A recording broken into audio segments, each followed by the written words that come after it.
아마도 지난주에 안철수 의원에게 쏟아졌던 공격들, 거기에 대한 발언으로 느껴지는데요. 친윤계 의원들이 대통령 인수위원장 시절의 일화들을 소환했습니다. 대통령께서 안철수 의원을 신뢰하지 않으신다는 건가요?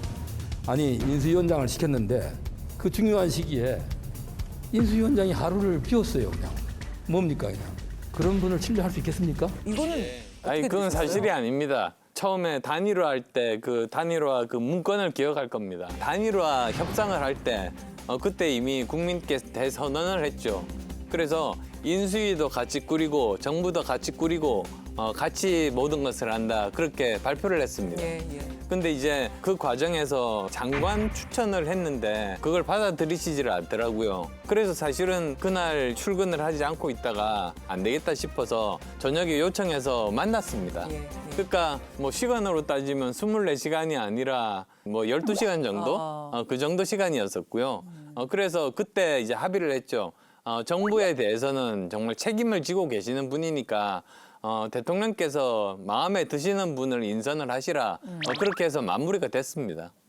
총리나 장관 자리를 제안했는데 고민하다가 거절하시더라. 안철수 의원한테 제시를 했죠. 아주 높은 장관 하나를 맡아달라 또는 총리를 맡아달라 부탁을 했는데 단칼에 거절을 했죠. 안 하겠다고. 근데 왜 그랬을까? 우리가 추정해보면 예. 안랩의 주식을 전부 백지 신탁을 해야 되기 때문에 장관이 되면 예. 그러니까 그것 때문에 아는 거 아니냐 하는 추정을 해볼 수는 있는데 그때 대통령이 그럼 서운해하셨어요? 서운해하셨죠. 아주 서운해하셨죠. 그 연장선상에서 저는 한 번도 밥도 차도 안 마셨다 이렇게 보고 있습니다. 이건 어떻게 된 거예요? 그것도 사실이 이야기는 잘- 그것도 사실이 아닙니다. 처음에는 인수위원장이냐 아니면 또 총리냐 이런 제안을 저한테 하셨어요. 그 처음이라 하면 언제입니까? 제일 처음 당선되고 아마 바로 거의 그 다음 날 정도 될 겁니다. 인수위원장 맡기 전에 네, 그렇습니다. 인수위원장 하시겠습니까? 총리를 맡아주시겠습니까? 제안이 먼저 왔다고요. 네, 근데 제가 생각할 때는 예. 보통 정치를 오래 하신 분 같으면 사실 총리도 가능하겠지만 처음 정치를 하시는 분이니까 그림을 제대로 그리는 것이 굉장히 중요하겠다. 윤 대통령. 그런 생각을 했습니다. 예. 그래서 저는 이제 인수위원장을 맡기로 했습니다. 예. 근데 둘 다는 못합니다. 인수위원회 중간에 총리가 발표가 됩니다. 그다음에 청문회가 열립니다. 그렇죠. 그래서 그러려면 그만둬야 되는데 사실 자기가 맡기로 한 그 인수위원장을 중간에 사표 내고 총리를 가는 사람은 무책임한 사람이죠. 그래서 저는 아예 그 둘 중에서 선택을 인수위원장을 한 겁니다.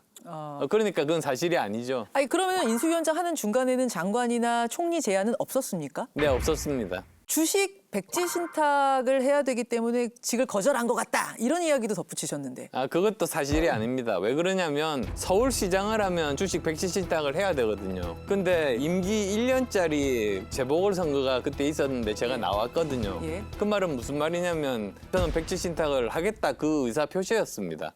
그러니까 1년짜리 서울시장을 하는데도 백지 신탁할 의향이 있는 사람이 왜 거기에 대해서 백지 신탁을 하지 않겠습니까? 저는 처음 정치를 시작할 때부터 백지 신탁한다고 이미 수차례에 걸쳐서 이야기를 했습니다.